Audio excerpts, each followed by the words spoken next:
இருக்கும் நகையை மீட்கணும். அதுக்கான டிப்பு எவ்வளோ காசை நீங்கள் வந்து கட்டினே வரணும் அப்படின்றதும் சொல்கிறேன். அதுக்கப்புறம் என்னுடைய அனுபவத்தில் ஒரு உண்மை, அந்த டைம்னு ஒன்று இருக்குது. அந்த டைமில் வந்து நீங்கள் வட்டி ப்ளஸ் அசல் எவ்வளோ தொகையோ, ஒரு குறைந்த தொகை இருந்தாலும் பரவாயில்ல, அதை ஃபஸ்ட்டு எடுத்துன்னு போய் அந்த டைமில் கட்டிட்டீங்க அப்படின்னா உங்களுக்கு வந்து அது கட்ட வேண்டிய சூழல் கண்டிப்பாக வரும். மாதம் மாதம் நீங்களே அது கட்டணும் கட்டணும் அப்படின்னு சொல்லி கட்டுவீங்க. அதோட நீங்கள் இல்லை ஒரு மூட நம்பிக்கை அப்படின்னா விட்டுடுங்க. என் அனுபவத்தில் அது உண்மை, 100% உண்மை. என்னுடைய நகை கடன் வந்து இப்படியும் வந்து அடைஞ்சிருக்கு. அனைவருக்கும் வணக்கம். நான் உங்கள் சகோதரி இந்திராணி. எல்லாரும் நல்லா இருக்கீங்களா? நானும் இங்கே நல்லா இருக்கேன்.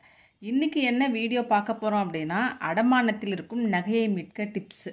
நம்ம வந்து சேவிங் பற்றி நிறைய போட்டிருக்கோம். நம்ம சேவிங்கே பண்ணின்னு இருக்கோம். அதை பற்றி வந்து நிறைய பேர் பார்க்குறீங்க. ஆனால் நம்ம என்ன பண்ண போகிறோம் அப்படின்னா, நிறைய பேரோட கமெண்ட்டுங்கெல்லாம் என்ன இருக்குது, அவங்க என்ன கேட்குறாங்க, அதை பற்றி கொஞ்சம் வீடியோ போடலாம் அப்படின்னு நான் நினச்சேன். அடமானத்தில் இருக்கும் நகையை மீட்கணும் அப்படின்னு சொல்லி ஒரு சிஸ்டர் கமெண்ட் பண்ணியிருக்காங்க. அந்த மாதிரி நிறைய பேர் அந்த மாதிரி இருப்பாங்க. அவங்க எல்லாருக்குமே சேர்த்து ஒரு ஒரு எல்லா சம்பளம் அப்படி இருக்குது இல்லைங்களா, அதுக்கெல்லாம் பார்த்து எவ்வளோ கட்டலாம் அப்படின்னு நான் இது பண்ணியிருக்கேன். ஏன்னா ஒரு 10,000 ரூபாய் தான் வருமானம். ஒரு நகை வந்து அடமானம் வச்சுருக்காங்க. அதை வந்து கொஞ்சம் கொஞ்சமாக கட்டலாம். மொத்த பணமும் கட்டிட்டா வீடு மெயின்டைன் பண்ணுறது அப்படின்றது ரொம்பவே கஷ்டம் ஆகிடும். இப்போ ஒரு 10,000 ரூபாய் வருமானம் அப்படின்னா ஒரு 2,000 ரூபாய் நகை கடனுக்காக வந்து கட்டலாம். வட்டி சேர்த்து எப்பவுமே எவ்வளோ நகை நீங்கள் வச்சுருக்கீங்களோ, ஆனால் ஃபஸ்ட்டு வந்து வட்டியை வந்து கட்டினே வந்தீங்கன்னா அன்னைக்கு வச்சா மாதிரி அந்த நகை ஆகிடும். அதனால் வட்டியை வந்து கட்டுறதுக்கு மறக்காதீங்க. இன்னொன்று, நம்ம இதில் முக்கியமான பாயிண்ட் என்ன சொல்லியிருக்கேன் அப்படின்னா, இப்போ நம்ம இஎம்ஐ, அதுக்கப்புறம் இந்த வீட்டு லோனு, இந்த மாதிரி நிறைய பேர் நம்ம வாங்கியிருப்பாங்க. அவங்களுக்கெல்லாம் என்ன ஆகும்னா, சம்பளம் வந்த உடனே டக்குன்னு வந்து ஆட்டோமேட்டிக்காக வந்து லோனுக்காக கட்டாயிடும். அப்போ நம்மளுடைய கடன் அடைக்க ஃபஸ்ட்டு என்ன பண்ணுறாங்கன்னா, நம்ம சம்பளத்துலேருந்து நம்மளுடைய அமௌண்ட் வந்து அவங்க கட் பண்ணி எடுத்துக்கிறாங்க. அதே தான் நானும் வந்து இங்கே இது பண்ணியிருக்கேன். என்னென்னா, சம்பளம் வந்த உடனே நகைக்கான கடனை வந்து நம்ம அடைச்சிடணும். எந்த கடனாக இருந்தாலும் இவங்க வந்து நகை கடனுக்காக இருந்தாலும் நான் இதுக்காக வீடியோ போட்டிருக்கேன்.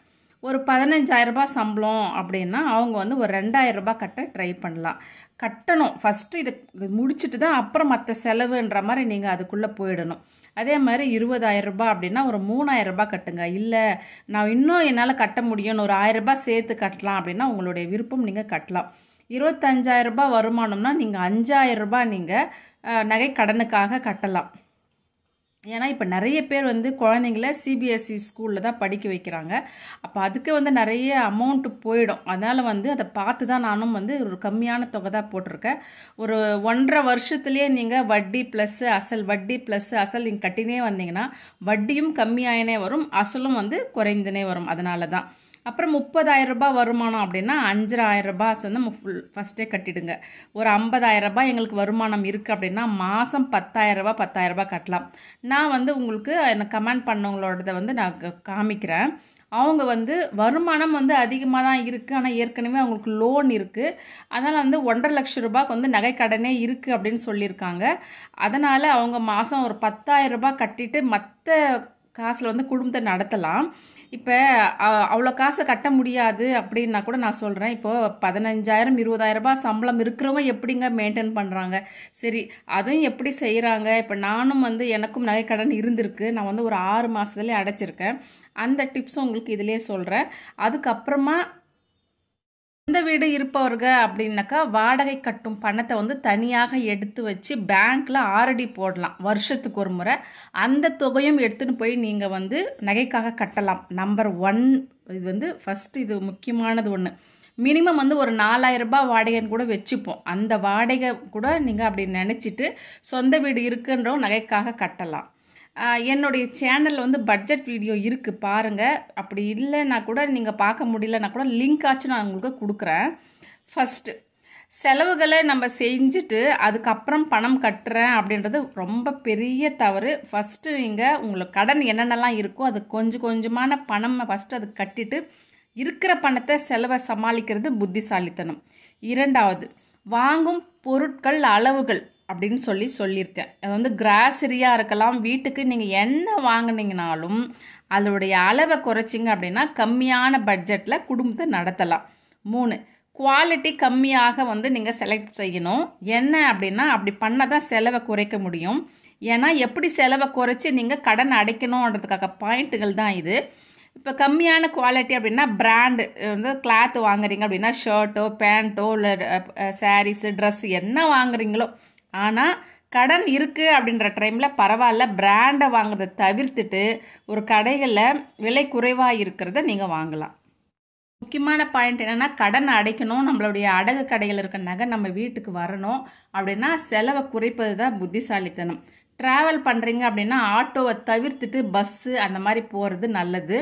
இப்போ ஒரு எக்ஸாம்பிளாக சொல்கிறேன். இப்போ வீட்டில் வந்து ஐரன் போடுறீங்க அப்படின்னா உங்களுக்கு அது கரண்ட் பில் எக்ஸ்ட்ரா வரும் அப்படின்னு நினைக்காதீங்க. ஏன்னா நீங்கள் 10 ஷர்ட் போடுறது கடையில் நீங்கள் கொடுத்தீங்க அப்படின்னா நீங்கள் ஒரு 5 ஷர்ட் மட்டும்தான் நீங்கள் கடையில் கொடுத்து காசு அவ்வளோ அதிகமாக இருக்கும். அதனால் வீட்லேயே ஐரன் போடுறது அப்படின்னு சொல்கிறது ரொம்பவே நல்லது. அப்போ வந்து நம்மளுக்கு விலை செலவை குறைக்கிறது இதுவும் ஒன்று தான். ஏன்னா நிறைய பேர் இப்போ வந்து காலகட்டத்தில் எப்படின்னா ஐரன் இல்லாமல் யாரும் வந்து துணி வந்து நம்ம போடுறதில்ல. அதனால் வீட்டில் செஞ்சுக்கலாம், வெளியே கொடுக்கறத தவிர்க்கலாம். இப்போ வெளியே சாப்பிட்றது அப்படின்னு இருக்குது, வீட்டில் முடிந்தவரை நம்ம செஞ்சு சாப்பிட்லாம். இந்த ஸ்நாக்ஸ் ஐட்டம் அப்படின்றது கூட வீட்டில் குழந்தைங்களுக்கு ஆரோக்கியமான செஞ்சு கொடுக்கலாம். இல்லை செய்யறதுக்கு டைம் இல்லை, நாங்கள் வந்து வெளியே வாங்கிக்கிறோம் அப்படின்றவங்க உங்களுடைய விருப்பம். நான் வந்து எப்படி செலவை குறைச்சி இப்படியெல்லாம் பண்ணேன் அப்படின்றத மட்டும் தான் நான் உங்களுக்கு டிப்பாக நான் சொல்லியிருக்கேன். புதியதாய் தங்கம் வாங்கணும் அப்படின்றது நினைக்கிறது ரொம்பவே தவறு. ஏன்னா பழைய நகையே நம்மளுக்கு அடமானத்தில் இருக்கிறதுனால ஃபஸ்ட்டு வந்து நகையை மீட்டெடுக்கிறது முக்கியம்.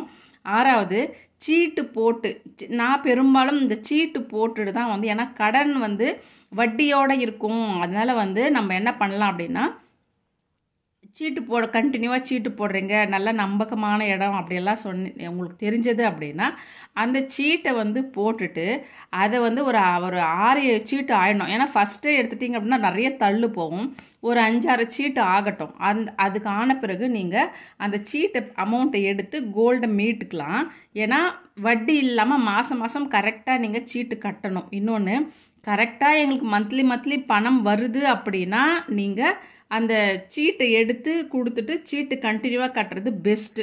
ஏன்னா நம்மளுக்கு வட்டி இல்லாமல் கட்டின்னு வரலாம். இந்த வட்டியிலேருந்து மீள்றதுக்கான டிப்ஸு.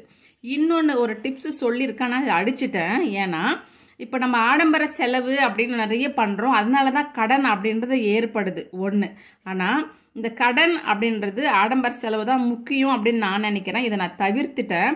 ஏன்னா வெளியே ஒரு ஃபங்க்ஷன் போகிறது, அதுக்காக ட்ரெஸ்ஸு வாங்குறது, வெளியே ஒரு பர்த்டே ஃபங்க்ஷன் பண்ணுறது, அதுக்கு செலவாகிறது, இல்லை பர்த்டே ஃபங்க்ஷன் அப்படின்னு சொல்லிட்டு எல்லாருக்கும் ட்ரெஸ் எடுக்கிறது, இதெல்லாம் வந்து ஒரு ஆடம்பர செலவுன்னு தான் நான் நினச்சி அதெல்லாம் நான் கட் பண்ணிட்டேன்.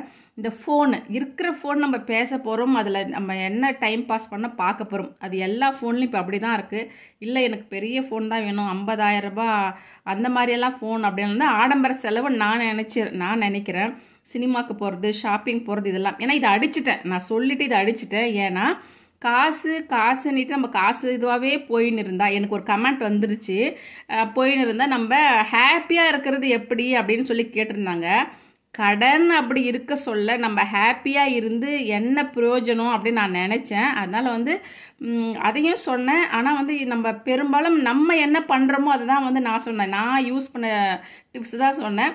அதுக்கு எனக்கு ஒரு தப்பான கமெண்ட் வந்தது. அதனால் வந்து நான் இதையும் அடிச்சிட்டேன். உங்களுடைய விருப்பம் அப்படின்னு சொல்லியிருக்கேன். ஏன்னா என்ன வந்து மனசு ரொம்ப கஷ்டமாயிடுச்சு. அதனால தான். அதுக்கப்புறம் வந்து உங்களுக்கு சொன்னேன், என் அனுபவத்தில் 100% உண்மைங்க. இப்போ கடன் இருக்குது, நகை வச்சுருக்கீங்க, அது வாங்கணும் அப்படின்னா வெளியே வேறு எந்த கடனாக இருந்தாலும் குளிகை நேரம் அப்படின்னு இருக்கும். கேலண்டரில் பாருங்கள், நல்ல நேரம், ராகு காலம் அதெல்லாம் இருக்கும். அதிலே வந்து குளிகை நேரம் அப்படின்னு 1.5 மணி நேரம் இருக்கும்.